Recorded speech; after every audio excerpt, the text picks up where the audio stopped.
कहानी की शुरुआत में हमें एक सुनसान रोड पर गाड़ी चलती हुई दिखाई देती है और उसी रोड पर एक और गाड़ी रुकी हुई थी। उस गाड़ी के अंदर एक लड़की जैंग बैठी थी। वो अपने मंगेतर किम से बात कर रही थी, जो नेशनल इंटेलिजेंस सर्विस का एजेंट है। वो अभी भी अपनी ड्यूटी पर था, इसलिए किम मजबूरन उसे मना कर देता है कि मैं अभी वहाँ नहीं आ सकता। जैंग उसे बताती है कि मैं यहाँ सुनसान जगह पर फंस चुकी हूँ और मेरे आसपास दूर दूर तक किसी का नामो निशान तक नहीं है। किम उससे कहता है कि मैंने एक टो ट्रक तुम्हारे पास भिजवा दिया है, वो कुछ ही देर में आने वाला है। वो उसे गाड़ी से बाहर निकलने से मना करता है और गाड़ी के सब दरवाजे बंद रखने के लिए कहता है। इसी दौरान वहाँ एक अजनबी आदमी आता है। वो उसकी मदद करने के लिए कहता है, लेकिन जैंग उसे मना कर देती है और कहती है कि कुछ ही देर में टॉ ट्रक मेरी मदद के लिए आ रहा है, इसीलिए वो चला जाता है। लेकिन काफी देर तक उस आदमी की गाड़ी वहाँ से हिली तक नहीं। ये देखकर उसके अंदर एक डर सा बैठ जाता है, इसलिए वो अपनी गाड़ी स्टार्ट करने लगती है। लेकिन इससे पहले कि वो गाड़ी स्टार्ट करती, तभी वही आदमी उसकी गाड़ी का शीशा तोड़कर उसके सर पर लगातार हथौड़े से मारता है, जिससे वो वहीं पर बेहोश हो जाती है। वो आदमी उसे बेरहमी से घसीटता हुआ वहाँ से ले जाता है। जब जैंग को होश आता है तब उसे पता चलता है कि ये आदमी उसकी जान लेने वाला है। और यहाँ हमें पता चलता है कि ये कोई आम आदमी नहीं है,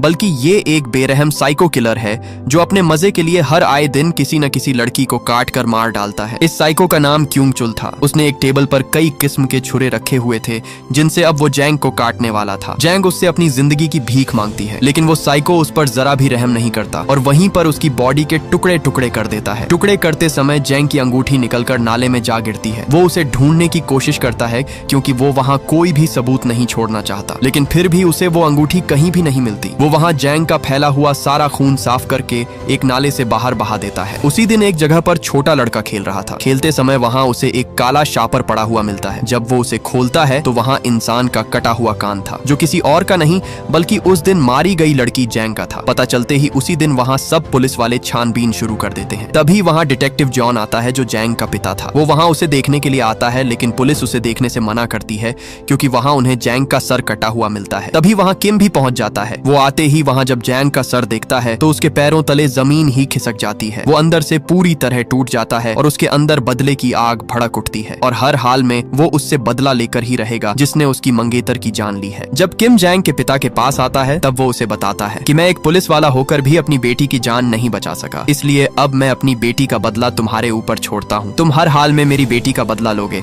नहीं तो मैं अपनी पूरी जिंदगी खुद को माफ नहीं कर पाऊंगा। इसलिए उसी दिन किम अपने बॉस से पूरे 2 हफ्ते की छुट्टी ले लेता है, ताकि वो उसे तड़पा तड़पा कर मार सके, जिसने उसकी मंगेतर की जान ली। वो अपने साथी से एक डिवाइस लेता है, जिससे आवाज और लोकेशन ट्रैक होती है। पुलिस भी अपनी इन्वेस्टिगेशन करके उसे 4 साइको किलर की लिस्ट देती है। ये सब वो लोग थे जो पहले से ही साइको किलर की लिस्ट में शामिल थे। यहाँ किम इन चारों में से हर एक के अड्डे पर जाकर छापा मारेगा, ताकि उसे पता चल सके कि उसकी मंगेतर का कौन कातिल था। उसी रात किम पहले साइको के घर के अंदर घुस जाता है। अंदर आते ही वो उसे बुरी तरह पीट डालता है। किम उसे बांधकर अपनी मंगेतर की गाड़ी की तस्वीर दिखाता है और उससे उसके बारे में पता करता है, लेकिन वो साइको आगे से साफ साफ मना कर देता है कि मैंने इस गाड़ी को आज तक कहीं नहीं देखा। इसलिए किम उसे छोड़कर वहां से चला जाता है और दूसरे किलर का पीछा करने लगता है। वो किलर एक बाइक पर जा रहा था। यहाँ मौके पर ही किम उसकी बाइक को ठोक देता है। इससे पहले कि वो उस पर हमला करता, उससे पहले ही किम उसकी धुलाई कर देता है। किम मोबाइल से उसकी तस्वीर मैच करता है, लेकिन बदकिस्मती से ये एक आम शहरी था। ये वो साइको था ही नहीं जिसे वह ढूंढ रहा है। इसके बाद किम घर आकर तीसरे साइको की तस्वीर देखता है। उसमें उसके चेहरे पर साफ गुस्सा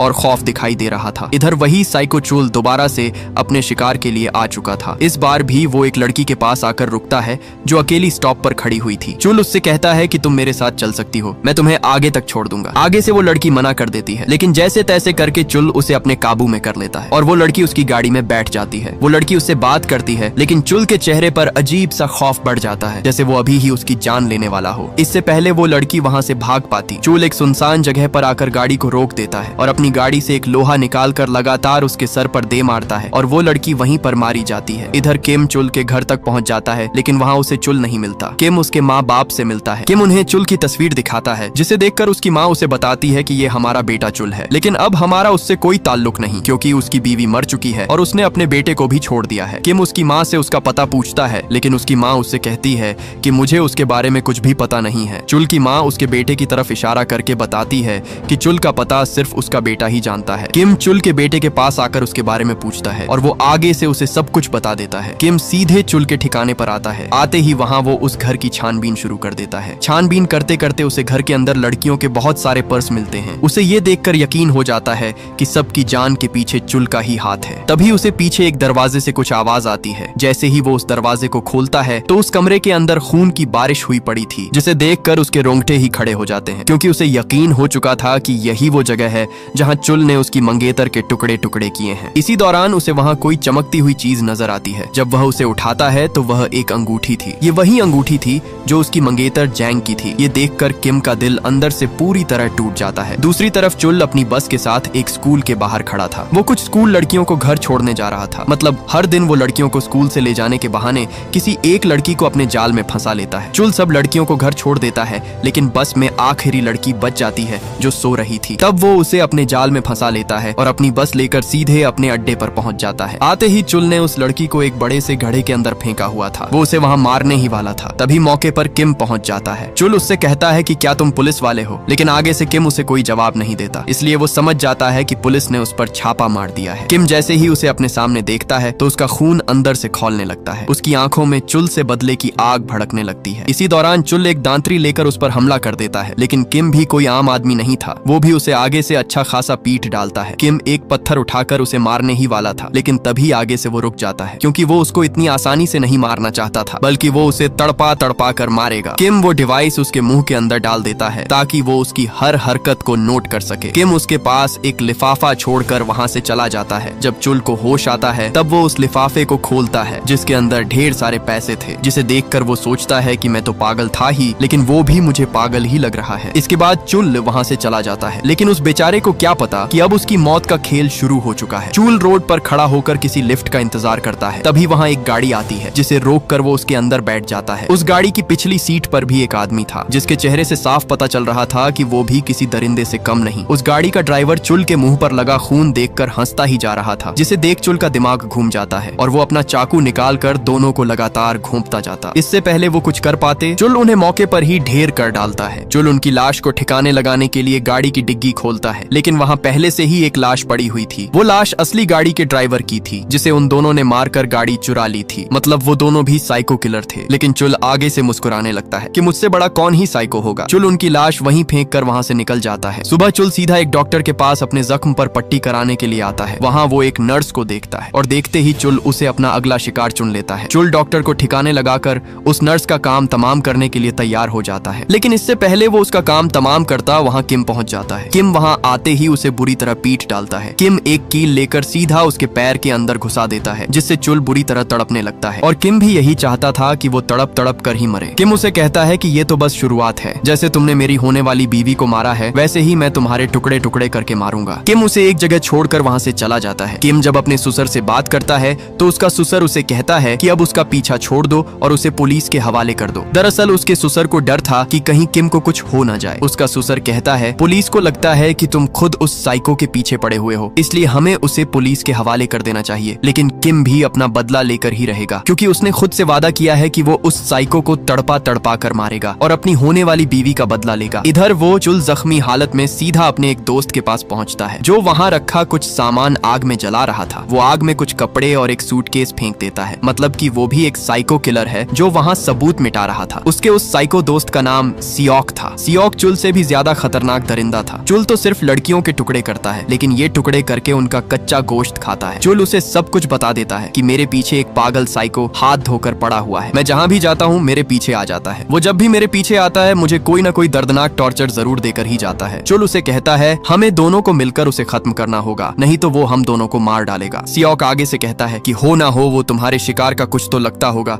इसलिए वो तुम्हें मारने के लिए हाथ धोकर तुम्हारे पीछे पड़ा हुआ है। दूसरी तरफ किम भी अपनी गाड़ी में बैठा उनकी सब बातें सुन रहा था। रात चुल को याद आता है कि जब उसने जैंग को काटा था तब उसकी वो अंगूठी गिर गई थी, जिसे ढूंढने पर भी उसे वो अंगूठी नहीं मिली, क्योंकि जब उस दिन किम उसे पीट रहा था तब वो अंगूठी किम के हाथ में थी। इसलिए अब उसे यकीन हो जाता है कि किम उस लड़की जैंग का मंगेतर है जिसने उसकी जान ली। इधर सियोक एक कोठरी खोलता है जिसमें एक लड़की बंधी हुई थी। वो उस लड़की को कुत्ते की तरह घसीटता हुआ किचन में लाता है, जहाँ वो उसे काटने वाला था। वो लड़की रोती हुई अपनी जान की भीख मांगती है, लेकिन सियोक को कुछ फर्क नहीं पड़ता, क्योंकि वो था ही एक दरिंदा। सियोक उसे काटने के लिए एक छुरी उठाता है, लेकिन इससे पहले वो उसे काटता वहाँ मौके पर किम आ जाता है और सियोक पर हमला कर डालता है। किम उसके हाथ तोड़ देता है जिससे उसने लड़कियों के टुकड़े किए। किम उसके गले को जंजीरों से बांधकर उसके हाथ में एक चाकू घोंप देता है। किम उसे कहता है कि अब मैं भी तुम्हें वैसे ही काटूंगा जैसे तुमने बेकसूर लड़कियों को काटा है। किम एक छुरा निकालता है। किम उसे मारने ही वाला था, तभी ऊपर से चूल गन लेकर कर उस पर फायर कर देता है, लेकिन मौके पर ही किम वहां से ऊपर भाग निकलता है। इधर जब चूल उसे ढूंढ रहा था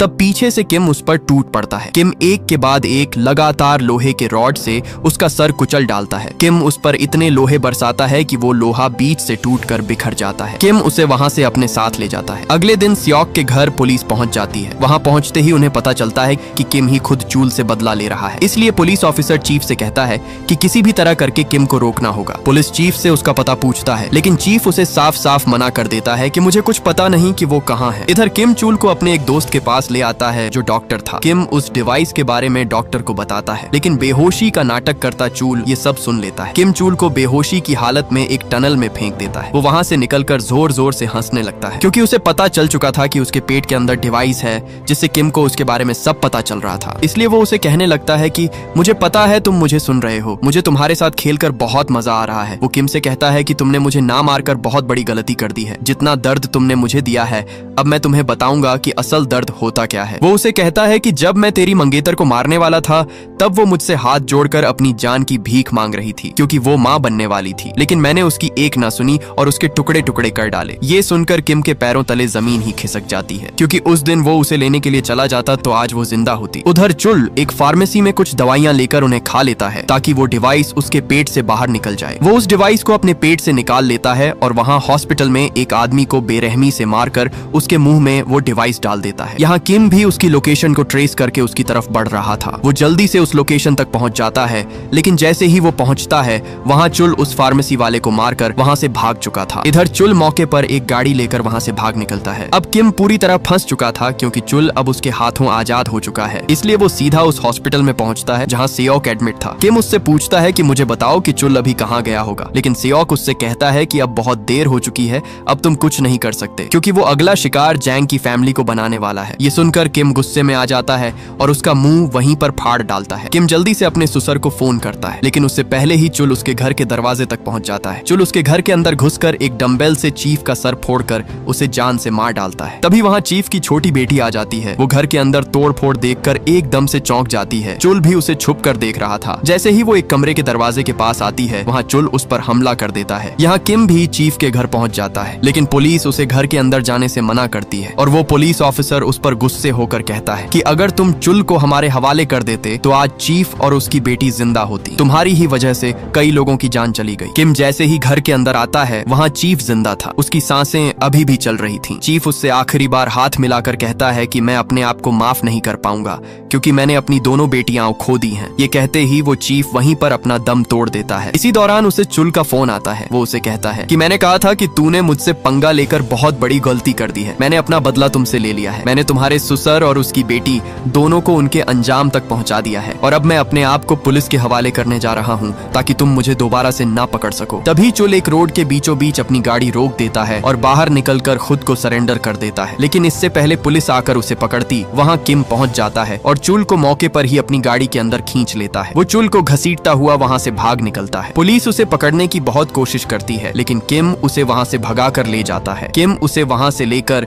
सीधा उसके ठिकाने तक पहुँच जाता है। यहाँ किम उसे कहता है कि पहले तो मैंने छोड़ दिया था, लेकिन इस बार वो गलती नहीं करूंगा। किम उसे फांसी घाट पर बांधकर उसकी आंखों पर जलता हुआ सिगरेट घोंप देता है। वो एक रॉड लेकर उसके मुंह से आर पार कर देता है, जिससे चुल वहाँ बुरी तरह तड़पने लगता है। किम उससे कहता है कि पहले जैसे तुम्हारे सामने लोग तड़पते थे तो तुम्हें मजा आता था और अब तुम तड़प रहे हो और मजा मुझे आ रहा है। चुल रोता हुआ उससे अपनी जान की भीख मांगता है कि मुझे जाने दो, लेकिन किम अपना बदला लेने के बगैर चैन से बैठने वाला नहीं था। इसी दौरान किम वहाँ एक बड़ा सा ब्लेड लेकर फांसी घाट पर लगा देता है और दरवाजा बंद करके एक रस्सी को सीधा उस दरवाजे से बांध देता है और उस रस्सी का अगला सिरा चुल के मुंह में फंसा देता है। मतलब जैसे ही उस कमरे का दरवाजा कोई खोलेगा वो रस्सी चुल के मुंह से निकल जाएगी और ऊपर लगा तेज धार ब्लेड आकर सीधा उसका सर धड़ से अलग कर देगा। किम चुल के पास वही डिवाइस रख देता है ताकि वो उसकी दर्दनाक आवाज सुन सके। इसके बाद किम वहाँ से बाहर निकल जाता है, लेकिन जाते जाते किम चुल के घर वालों को कॉल करके उन्हें यहाँ आने के लिए कहता है। इसके बाद हम देखते हैं कि किम कुछ ही दूर आया ही था कि पीछे से चुल की फैमिली वहाँ पहुँच जाती है। चुल का बाप घर के बाहर आकर वो दरवाजा खोलने की कोशिश करता है, लेकिन चुल उन्हें जोर जोर से चिल्लाकर मना करता है। उस बेचारे की बदकिस्मती कि उसके मुंह के अंदर रस्सी होने की वजह से उसकी आवाज उन तक नहीं जा पा रही थी, इसलिए अंदर से कोई भी हलचल ना होने पर उसका बाप वो दरवाजा जोर से खींचकर उसे खोल देता है और दरवाजा खोलते ही वो ब्लेड चुल का सर धड़ से अलग कर डालता है। वो कटा हुआ सर जैसे ही उसके माँ बाप के सामने आता है, वहाँ उसके माँ बाप चीखने लगते हैं क्योंकि उनके सामने उनका दरिंदा बेटा वहाँ मारा जाता है। इधर किम उसकी दर्दनाक चीखें सुन रहा था और आखिरकार उसका ये बदला पूरा हो जाता है। लेकिन बदला पूरा होने के बाद भी वो फूट फूट कर रोने लगता है क्योंकि उसने अपने सामने अपने खून को मरता हुआ देखा, लेकिन फिर भी वो उन्हें नहीं बचा पाया। और ये मूवी यहीं पर एंड हो जाती है। अगर ये वीडियो आपको अच्छी लगी तो इस वीडियो को लाइक और हमारे चैनल को सब्सक्राइब कीजिएगा।